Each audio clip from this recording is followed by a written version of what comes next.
ეს არის სწრაფი მიმოხილვა თუ რა ქნეს ბოლოს ჩემპიონთა ლიგაზე ქართველმა ფეხბურთელებმა ხვიჩა კვარაცხელიამა და გიორგი მიქაუტაძემ. ხო, ეს იყო ჩემპიონთა ლიგის მესამე ტური. ნუ იცით ყველაზე მაგალი საკლუბო ტურნირი ევროპაში. კვარას პარის სენ-ჟერმენმა გასულაზე ლევერკუზენი გაანადგურა 7-2. მიქაუტაძის ვილიარეალი კი სამწუხაროდ სახლში დამარცხდა მანჩესტერ სიტისთან 0-2. მოდი ვნახოთ მთავარი ამბები. პირველი, კვარა. PSG-ს გამარჯვებაში ერთ-ერთი მთავარი კაცი იყო. საგოლე პასიც გააკეთა და რაც მთავარია, გიჟური გოლი შეაგდო.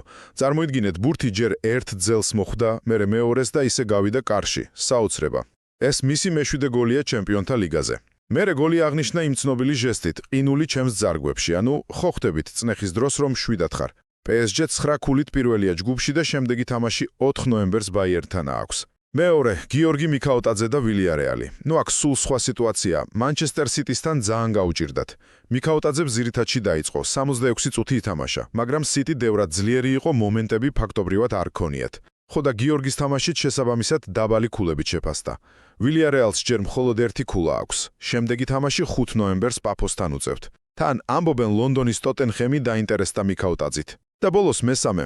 კვარაცხელი ამბობს, რომ თავარია გუნდის საკუთარ თამაშზე იყოს კონცენტრირებული და მიზანი ყველა თამაშის მოგებაა. ისე ვიწერება, რომ რეალში თამაში ოცნებად რჩება, მაგრამ ახლა პარიზში ბედნიევია, მიქაუტაძეს კი ვილიარეალში კონკურენცია ემატება, ტრავმირებული თავდამსხმელები მოენო და პერესი უბრუნდებიან გუნდს.